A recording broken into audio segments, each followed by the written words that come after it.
My name is Abigail. I'm the host of the Cradle To Crayon Show on Sunny 88.7 FM. Starting this February, join me on Sunny TV as I bring to you the Cradle To Crayon Show every Friday morning from 9:30 to 10 a.m. I host gynecologists, pediatricians, pediatric nurses, clinical psychologists, midwives, speech therapists, and so many as we discuss on issues pertaining to women and children, even the family inclusive. Don't forget, it's a Cradle to Crayon Show right here on Sunny TV every Friday morning from 9:30 to 10, and a repeat broadcast on Saturdays from 9:30 to 10. We'll talk on issues that you want to hear about your children and issues on women. Stay tuned.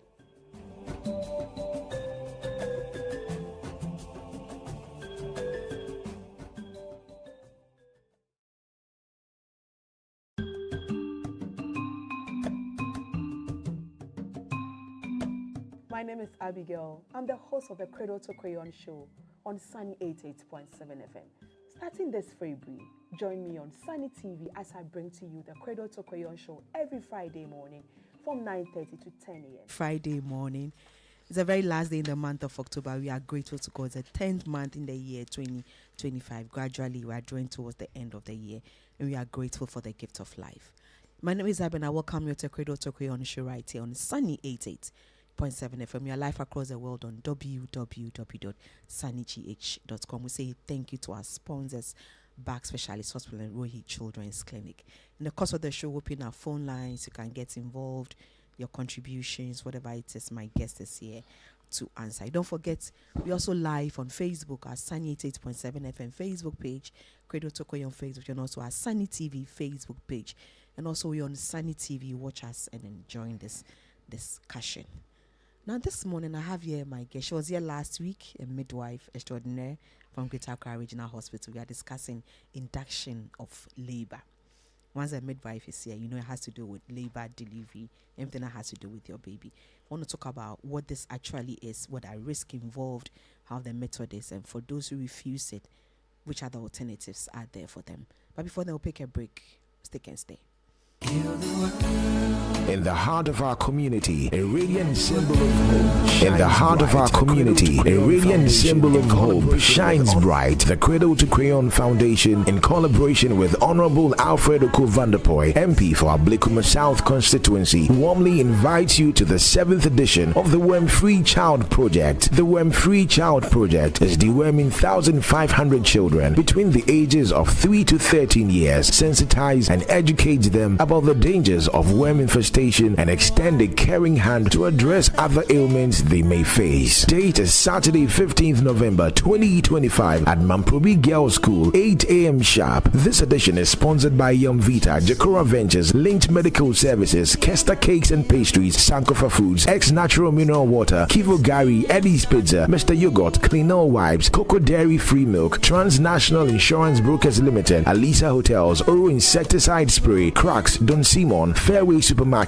Pasquale Yogurt, Baker's Biscuit, Prom's French Milk, Voltic Natural Mineral Water, Rohi Children's Clinic, Pediatric Society of Ghana, JH Health Connect, M&G Pharmaceuticals, Panacea Pharmaceuticals, Danex Artin Starwin Pharma, Trident Pharma, Badita Pharmaceuticals, East Cantonment Pharmacy, Phytorika Pharmaceuticals, Shalina Healthcare Ghana. Media partners are Sunny FM and Sunny TV. This project is powered by My Life Insurance and Wembat 400. For further inquiries, please call 0554 000 155. That is 0554 000 155. Come and be a part of something truly meaningful. Worm Free Child Project. Your change can change lives.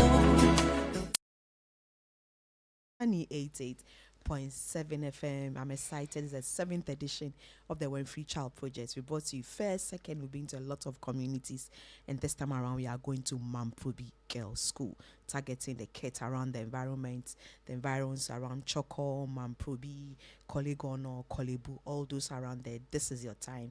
We are doing it for you, and we are doing the collaboration with the MP, Honorable Alfred Oko Vanderpoy. Is excited about this. Want to give back to the children. It's happening on the Saturday, the 15th of November 2025. We say thank you so much to our sponsors. They've been amazing, giving us all the things we need. We say thank you to Yamvita, to Jacora Ventures, Lynch Medical Services, Kesta Cakes and Pastries, Sankofa Foods, Ex Natural Mineral Water, Kivo Gari, Eddie's Pizza, Mr. Yogurt, Cleanel Wipes, Coco Dairy Free, Transnational Insurance, Brokers Limited, Alisa Hotels, Oro Insecticide Spray, Cracks, Don Simon, Fairway Supermarket, Pascal Yogurt, Baker's Biscuits, Proms French Milk, Voltic Natural Mineral Water, Chicken Inn, Rohi Children's Clinic, Peter Society of Ghana, JH Health Connect, MNG Pharmaceuticals, Panacea Pharmaceuticals, Bedita Pharmaceuticals, Phytorika Pharmaceuticals, that next item Starwin Pharma, Trident Pharma,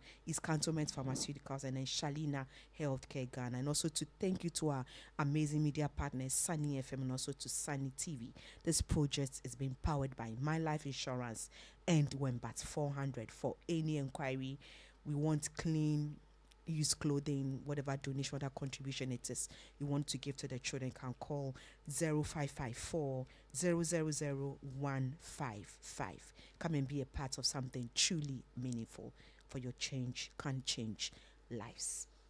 And talk about Back Specialist Hospital and Fertility Center, your number one center for IVF, IU and other fertility services. They do child health and pediatrics, women's health and gynae, obstetrics and maternity, internal medicine, general OPD care, inpatient care, the surgical service, that's both general surgery and also plastic surgery, the theater service, and also laboratory and ultrasound scan service.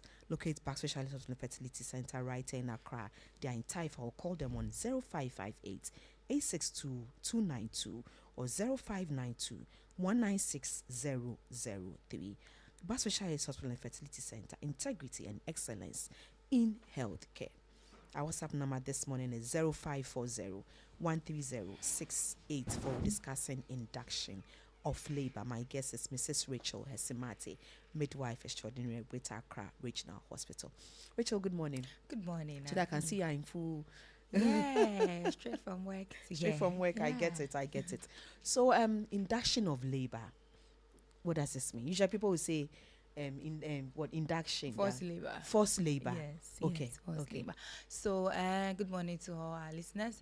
And induction of labor, or what people would term forced labor. When a woman gets pregnant, we expect that when you get to term, that is the 37 completed weeks, labor should set in from any time till about 40 weeks. So from that time, we expect spontaneous labor to set in for you to deliver. However, some unexplained reasons, some people labor don't set in, and then they get to 40 weeks, 41 weeks. And the placenta, that is the machine or the energy provider to the baby, as at 40 weeks onwards, its work starts to go down. If I use the term, it starts to the work it's doing, providing oxygen, nutrients, and everything to the baby.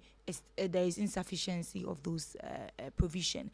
And if forced labor or induction don't come in, we are likely to lose the baby. Okay. So forced labor or induction is an artificial way to start up labor.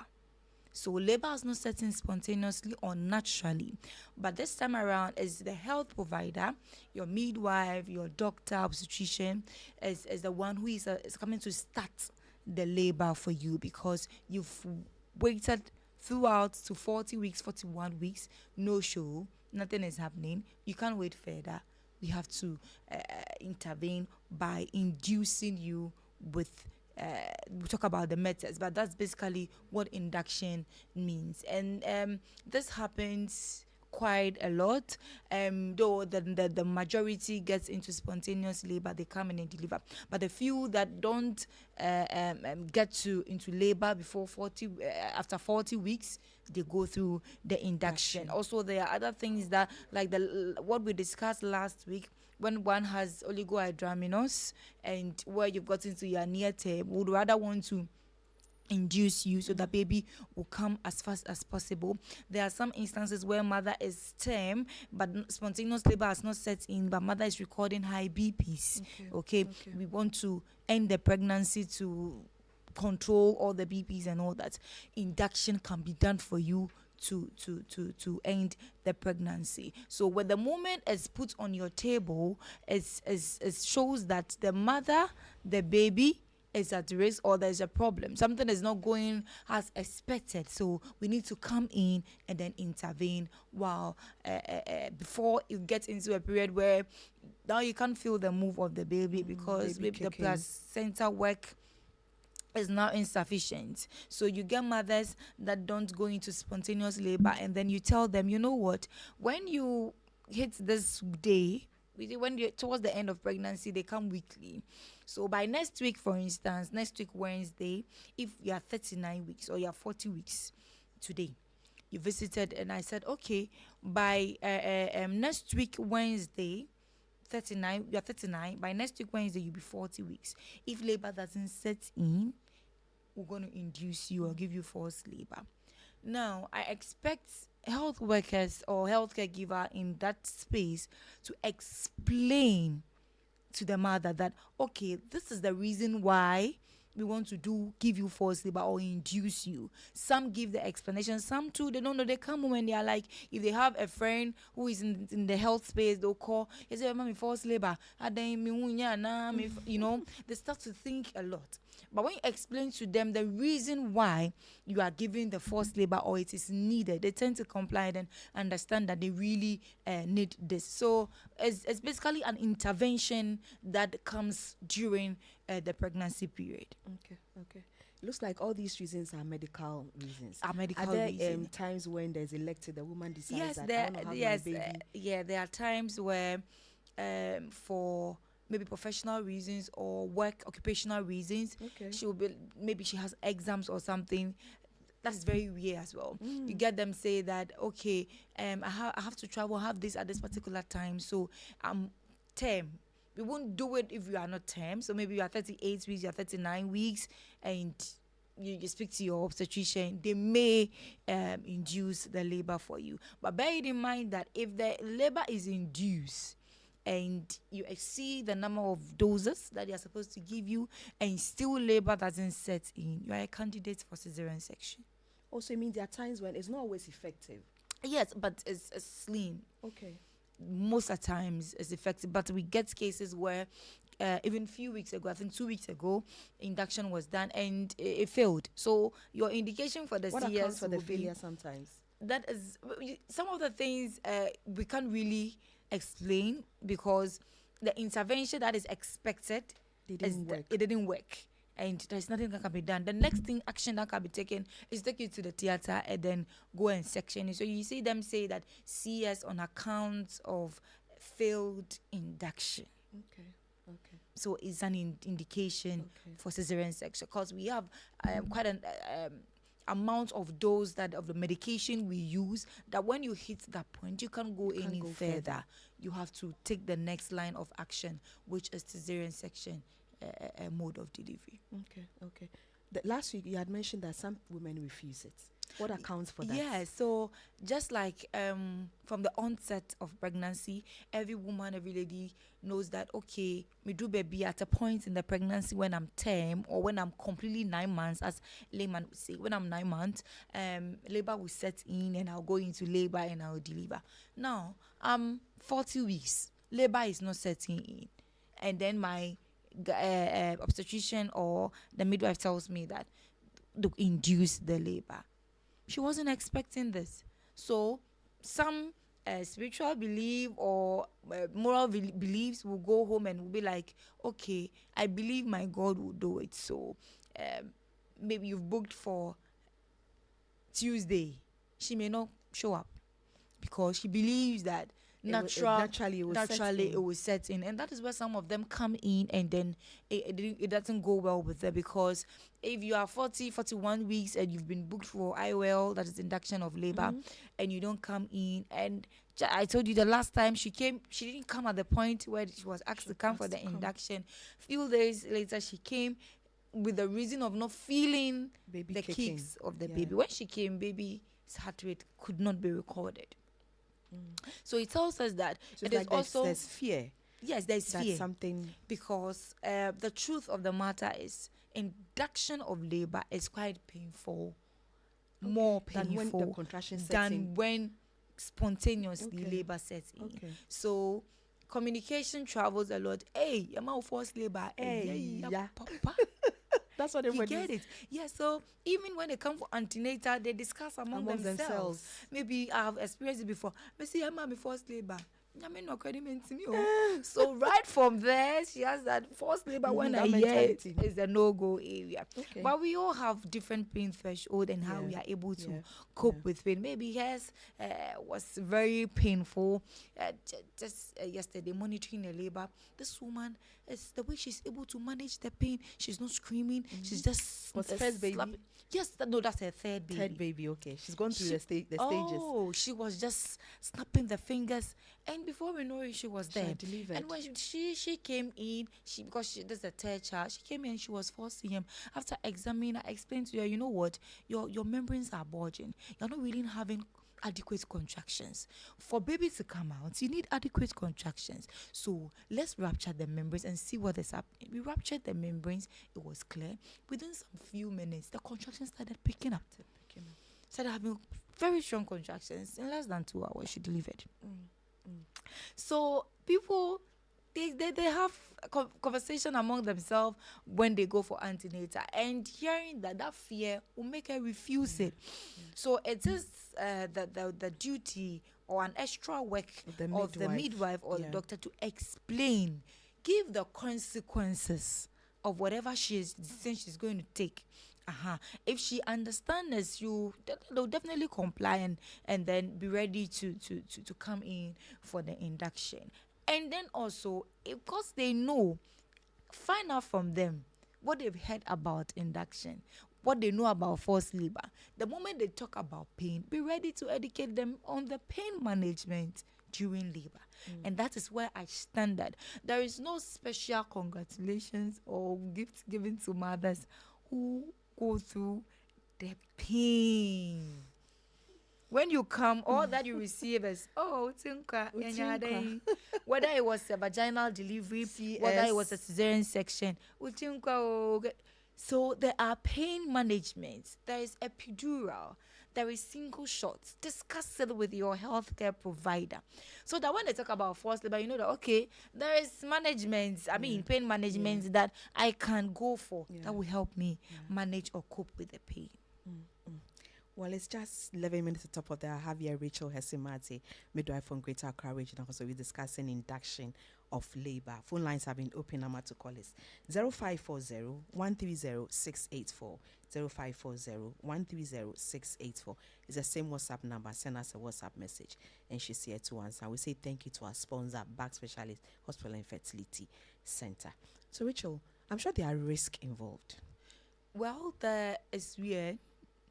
The risks, I'll say it in this way: if the mother refuses, the risks that comes with you losing your baby. Okay, so and first of all, for those who accept to do it, the only risk that comes in when the service or the induction is ongoing. Sometimes they have hyper uterine contractions. That is, they have excessive uterine contractions that sometimes affect the fetal heart rate of the baby. So if during the process the contractions are so much that it tends to affect the heart rate of the baby, another intervention comes in, maybe to go and section you and then take the baby out. So the only areas that comes in, if it doesn't work or go as planned, the next thing is to section you. So if it doesn't fail for us to section you, what can also happen is that when you are unlucky and then you get severe or hypertonic uterine contraction,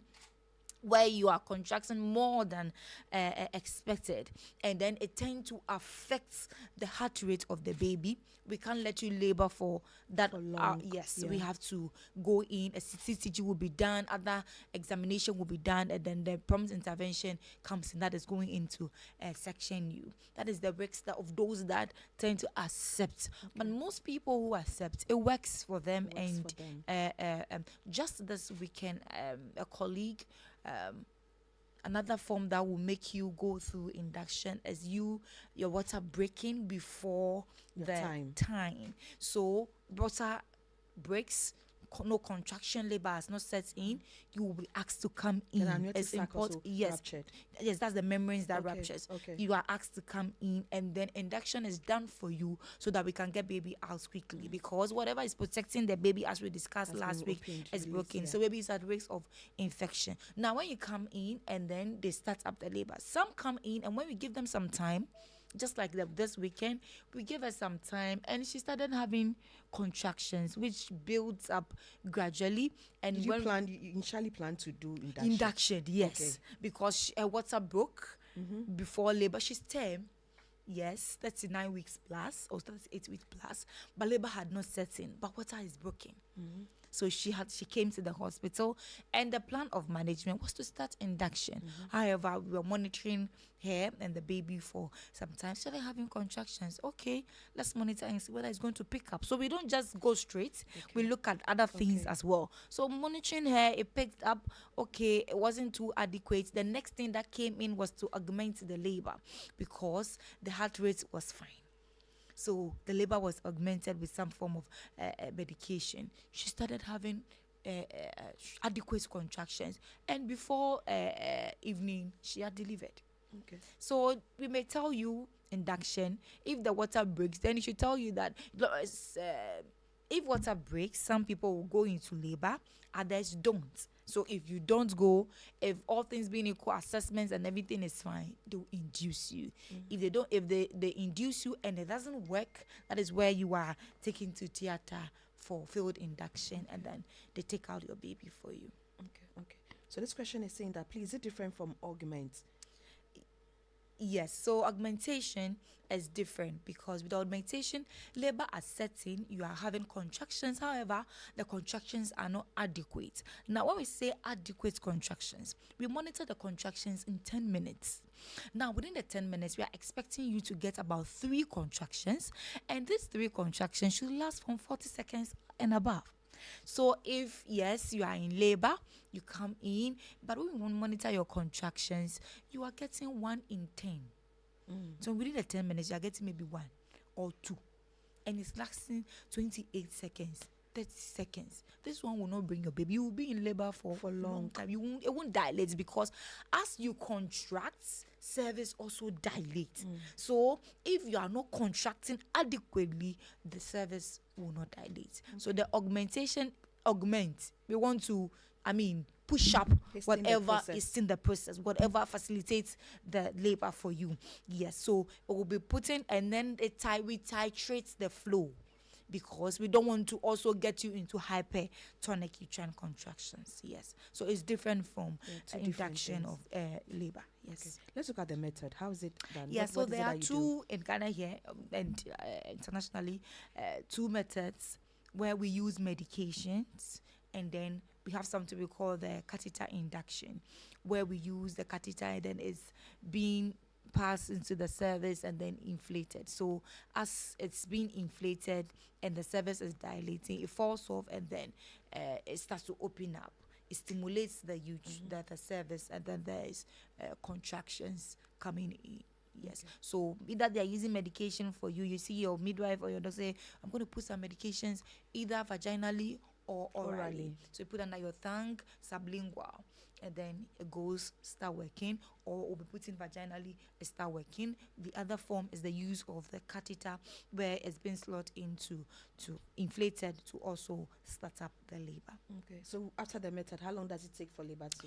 It depends and it varies. When the medications goes in, we will examine you again after 4 hours. So we expect that within that period of 4 hours, something should happen. Okay. If it doesn't happen, the dose is repeated again. So looking at these hours, if we hit the final dose and nothing is happening, we can't do anything. We will, go in for field induction. Yes. Okay. For those who refuse it, are there other natural ways? Other options, natural ways by which you tell them, okay, it's not happening. So do this. After do thorough that. explanation, counseling, and they refuse, you just need to document or accept that this intervention was given to you and you refuse it. And as sleep, those who refuse it, as they are not a lot, but with education, most people give in, and those who don't go and come with very bad outcome. Okay. Yes, so each and every time during the antenatal, they explain and talk to them about induction and the reason why they need to consent to it. Okay. So this other question is saying that, please, someone told me that you can go and have sex and then labor will set in. Yeah, so I always advise pregnant women during my education with them that sex is not out of the process during pregnancy unless your obstetrician ascertained that, or you've gone through a procedure and you're having complications. You've been told specifically Not to. Okay. Aside that, you are free to. And towards the end of pregnancy, a school of thought would say from 34 weeks, 35 weeks, frequent sexual intercourse. It works for most women because there is some thing in their sperm we call the prostaglandins. Okay, and what the prostaglandins does to the cervix is to soften it. Okay, at the end of the pregnancy, what we are expecting is your cervix to get soft, it fades, thin out, and start to dilate. So when you get more of that, what it does is to work on the cervix. Okay, it works Perfectly. It works. Okay. It works. Our time is up already. Your last words. You have a minute to get out of here. Right. So induction of labor is not a crime, it's not a death sentence, but rather is to help you and your baby. So when they tell you forced labor, I know the first thing that comes in mind is the pain, but discuss pain management with your obstetrician or the midwife, and I'm sure you are good to go. Yeah. Thank you so much. Rachel. We say thank you to our sponsor, Back Specialist Hospital and Fertility Center. Don't forget, same time tomorrow, there will be a repeat broadcast on Sunny TV. Thank you to the guys here, to Nii, to Bless Physical, and also to Eugene. Have a good working day and stay blessed. Bye-bye.